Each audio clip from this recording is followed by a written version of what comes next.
At the Africa Climate Summit held in Nairobi a few days ago, the last remaining skeptics were finally convinced by incontestable facts that Africa is the next frontier of a new industrial revolution. At close to 1.5 billion people, nearly a fifth of the world's population is African, meaning that approximately 1 in every 5 people globally is African. What is more, Africa is extraordinarily a young continent with a median age of 19. Thanks to decades of painstaking investment in human capital development, our youth are educated, skilled, and highly motivated to make their contribution to economic and cultural transformation and ready to work globally as a global workforce. Africa remains famous for its abundant endowments of natural resources of a wonderful variety, ranging from mineral resources, including critical minerals required for transition into clean and green industrialization, to the world's largest available tracts of arable and cultivated agricultural land, as well as carbon sinks.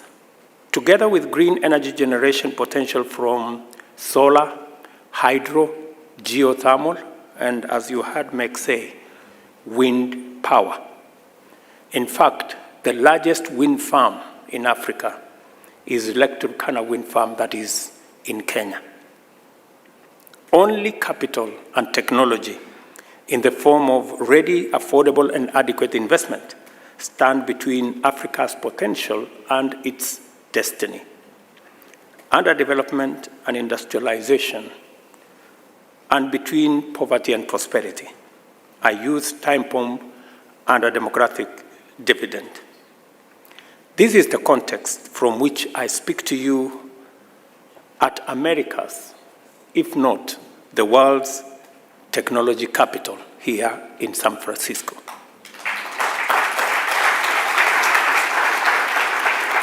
The idea that Africa stands in need of its own tech capital isn't new, or it's not even wishful thinking.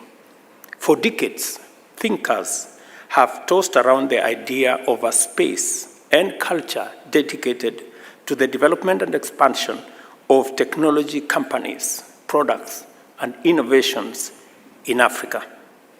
This is not only consistent with the philosophy of the Africa we want and the Pan-African ethos of African solutions for African problems, it also envisions an Africa capable of harnessing technology to thrive by providing localized solutions in a dynamic, strategic, and operational environment, exploiting its unique endowments and capacities, and powering regional and continental integration and transformation to unlock our shared prosperity, not just in Africa, but globally as well.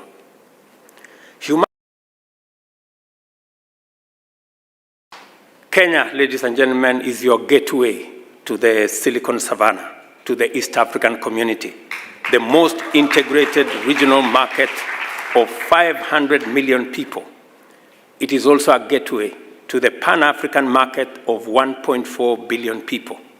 If you build in Kenya, it works for Africa, and if you set up in Kenya, your African footprint is guaranteed. Our country is not only a thriving economy of the hardest workers you can find anywhere, it is also a scenic extravaganza of spectacular geography and a thrilling theater of rare wildlife in majestic action. If you travel from the Indian Ocean coast at the southern end to the world's second largest freshwater lake on the southwestern side, you will inspect the parade of proud palm trees in the coastal lowlands and the enigmatic baobab trees that hide elephants and give way to looming giraffe feeding and leopard sheltering acacia of the Nyika, that's the plateau. The herbivorous magnet savanna grasses where lions and cheetahs stalk hungrily for prey before you enter dense tropical forests higher and further inland on the way to behold the dramatic Afro-alpine flora of freezing mountainside, where you can see the snow-capped peak of Africa's second highest mountain before surveying the breath-stopping escarpments with borders to Lake Shirun, Great Rift Valley, where I come from. You can enjoy all this and more over a course of only 800 kilometers. The diversity of our landscapes and wildlife is amazing. Our people are brilliant winners of diligent go-getters. Magical Kenya is irresistible. I have learned something fantastic from Ambassador Whitman. Kenya has innumerable, marvelous attractions that we have grown up with and often take for granted. I agree with her that Kenya is beautiful and brimming with possibilities, which will be unleashed by aligning your investments with our opportunities. My work is to create the best possible environment for that to happen. And I give you my commitment that I will do my best, and I will do it quickly.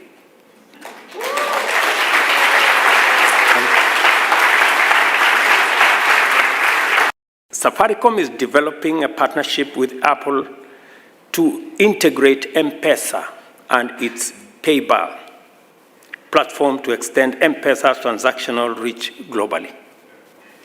And this has nothing to do with Ambassador Whitman being the ambassador of Kenya. Our strategic collaboration with Microsoft, Intel, IBM, Oracle, and Google are going to be pursued from a similarly pro-tech, solution-oriented, opportunity-enhancing, and transformational standpoint. We have every intent of maximizing the wonderful chances that these companies have presented to radically enhance our service delivery capabilities in skills development and training, research and development, data management, semiconductor manufacturing, cloud platforms, and cybersecurity, as well as various sectoral interventions. Our efforts to strengthen bilateral trade relations between the US and Kenya through the Strategic Trade and Investment Partnership have begun to take shape. And as you heard Ambassador Whitman say, this is a process that we are engaged in, and we intend to conclude these negotiations and sign the first ever agreement between America and a country in the African continent. Clean energy will define the heart and soul of Kenya's tech growth and development. As you already know, Kenya is a global leader in the generation and utilization of green energy.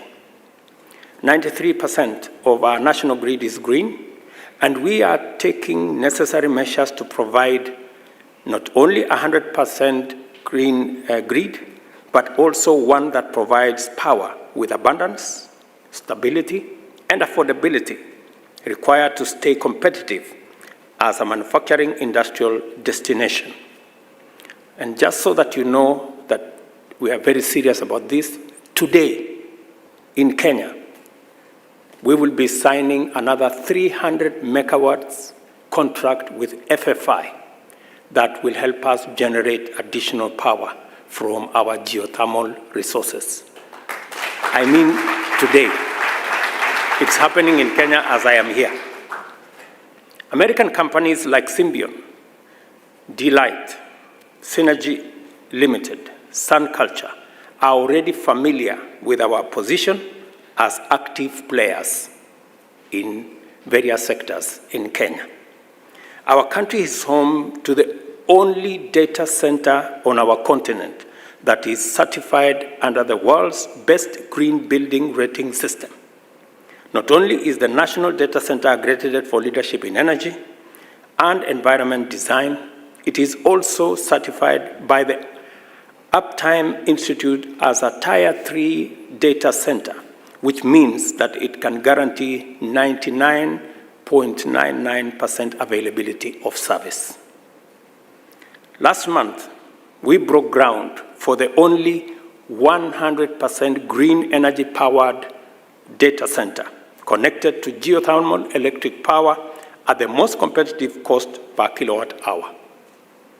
It is projected, as you all know, that 15% of total global energy will soon be consumed by data centers. The signal is officially out. You cannot find a better location for your green data center than in Kenya.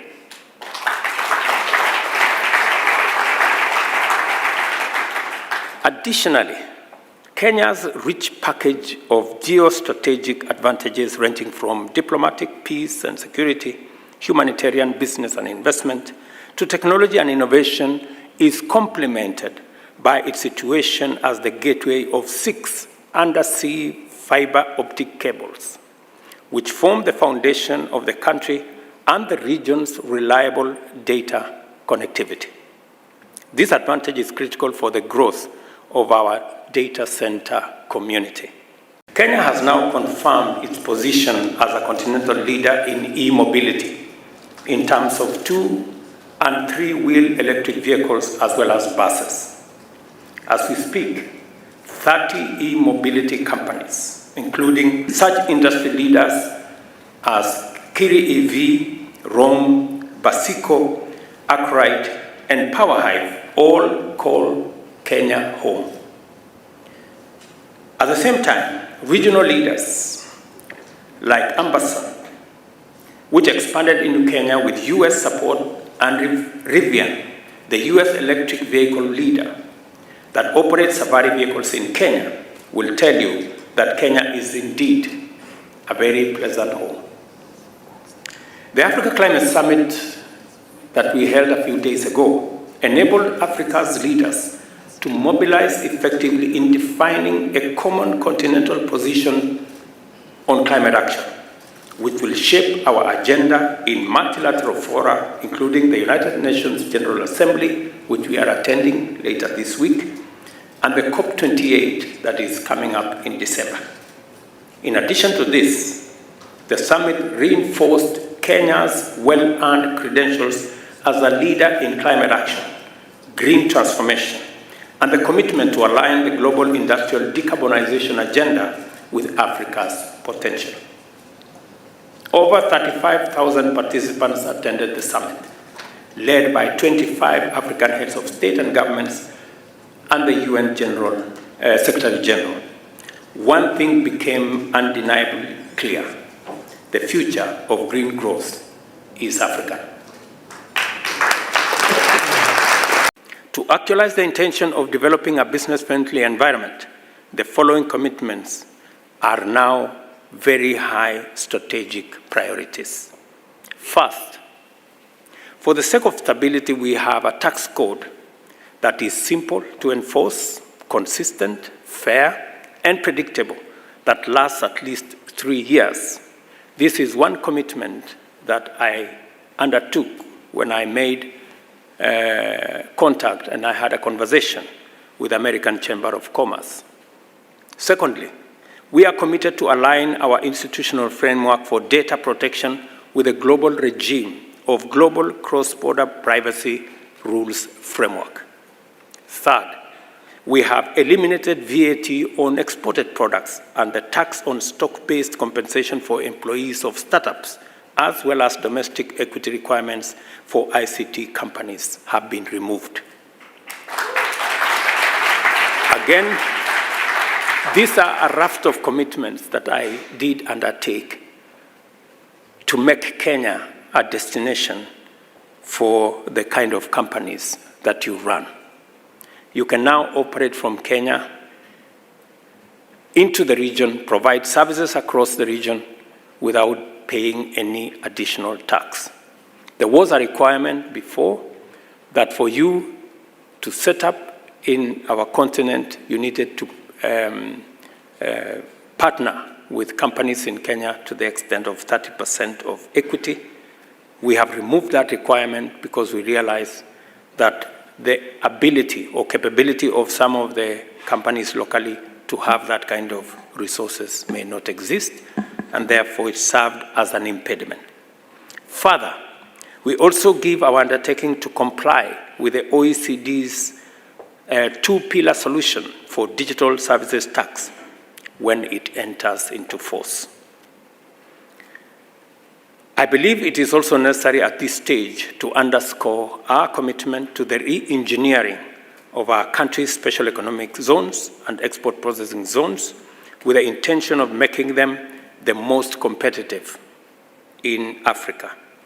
The strategic mission is to accelerate the flow of foreign direct investment by simplifying processes and removing procedures and regulations whose only purpose is to create unnecessary barriers to investors.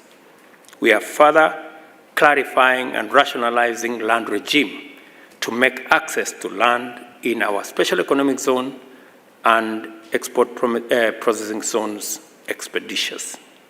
It is also useful to bring to your attention the fact that CCI Global, an American firm operating Kenya's biggest PPO out of Tatu City, Kenya's leading privately owned special economic zone, is presently doubling its workforce to 8,000, with a plan to further increase it to 12,000.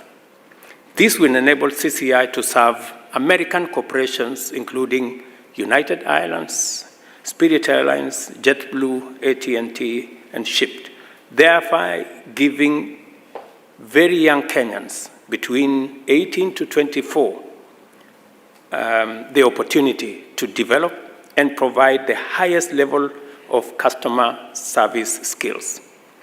Thanks to CCI, its American clients, Kenya's famous hospitality has gone global, and we commit to take all necessary measures to make Kenya even more attractive for BPOs. The most consequential breakthrough in technological innovation will take place in the East African savannah when global tech leadership, together with foreign direct investment, converge upon Africa's youthful human capital, natural resources, and green energy potential.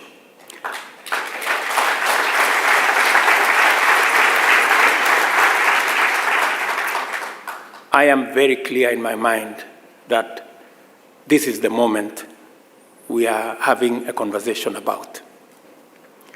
I am not alone in this conviction. The first movers are already on site, and they pitched tent long time ago in Kenya, a country famous for its vibrant entrepreneurship culture and pioneering innovation ecosystem, which is now home to the regional headquarters of Google, IBM, and Oracle, among others. I want to assure you, ladies and gentlemen, on what Ambassador Whitman has presented. Kenya is all that he has said and much more. You will hear Sitoyo Lopokoit, who is right here with us, give you his presentation of M-Pesa, the mobile money innovation that has transformed payments, challenged traditional banking services, and innovatively solved transactional security issues. M-Pesa is also Kenya's confident announcement to the world that we are ready, able, and willing to play in the big tech league. I am aware that it's not enough to have opportunities, however numerous and attractive. Incentives, and I repeat, incentives matter. And investment capital responds directly to the institutional dimensions of the operating environment. I have come to the Silicon Valley to underscore the Kenya government's strategic intent to support, through infrastructure and other investment, the enhancement of Kenya's position as the epicenter of Africa's innovation and technological transformation. Due to the various factors, many countries in our part of the world still struggle with low rates of internet penetration, digital literacy, and electric power connectivity.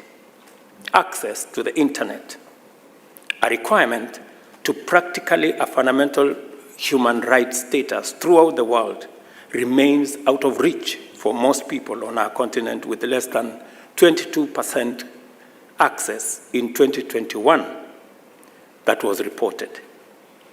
Given Africa's unique situation with the international financial system, few countries enjoy the fiscal space required to commit significant resources to strategic investment aimed at systematically developing digital infrastructure, services, skills, and entrepreneurship. For your information, Kenya is among those few. We have provided the infrastructure and institutional framework to support high connectivity throughout the country. Our mobile penetration is the highest on the continent, close to universal. 4G and 5G coverage is 96%, with major urban centers across the country connected to 5G networks. The mobile phone remains the foremost instrument of digital transformation in Kenya, enabling people to perform a broad range of tasks and enjoy a spectrum of services at their convenience. It is the engine that optimizes the restless energy of our youthful and entrepreneurial nation. And as a government, we are working on smartphones to make sure that citizens from the comfort of their homes and villages can access government services. There remains significant opportunity to do more in fostering digital access and inclusion. As a matter of fact, it is possible for us in Kenya to leapfrog over more traditional ICT simply by keeping down the cost of smartphones. The possibility motivated my announcement early in the year that the government would collaborate with the private sector to roll out the first 1 million locally assembled smartphones to sell at only US $40. For technology to play its role. And just for your information, the factory is up and the first 20,000 units are out.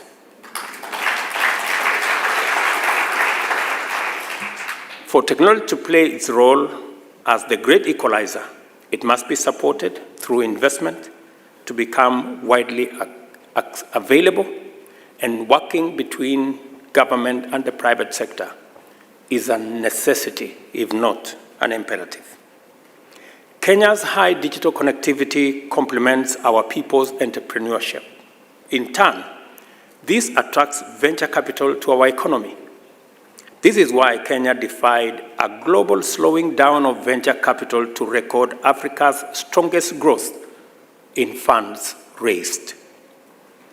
According to the funding tracker, Kenya emerged second in venture capital funding, tying with Nigeria, whose population is 4 times ours, and handily beating Egypt and South Africa.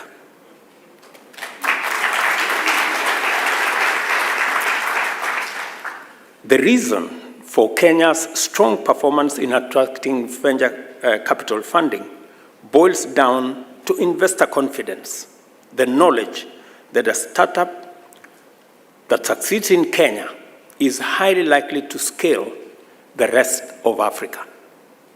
As an example, M-Pesa, a homegrown, typical Kenyan solution, now operates in 7 countries, serving over 51 million customers. Venture capital flows to Kenya in large volumes.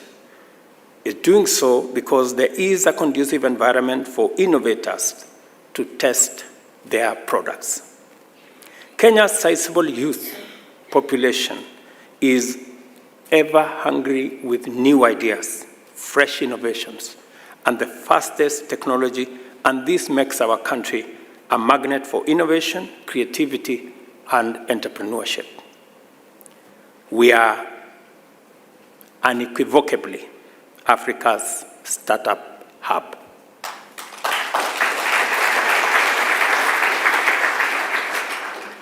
Kenya is a wholly people-driven nation, state and economy. Our ability to compete with economies with superior resource endowments comes from the spirit of resilience of our people.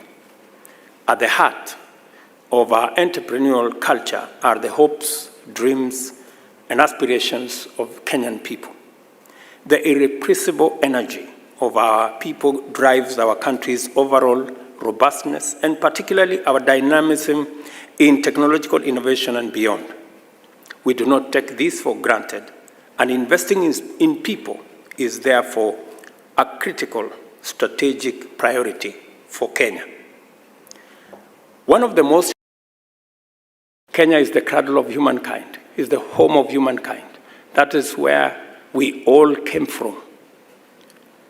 Those of you who are in America, those of you in Asia and the rest of the world, we all came from somewhere in Kenya. And therefore, don't be surprised when you feel at home in Kenya, because it truly is home. And therefore, I want to urge you, it is said, east and west, including north and south, home is best. Come invest at home. Thank you very much.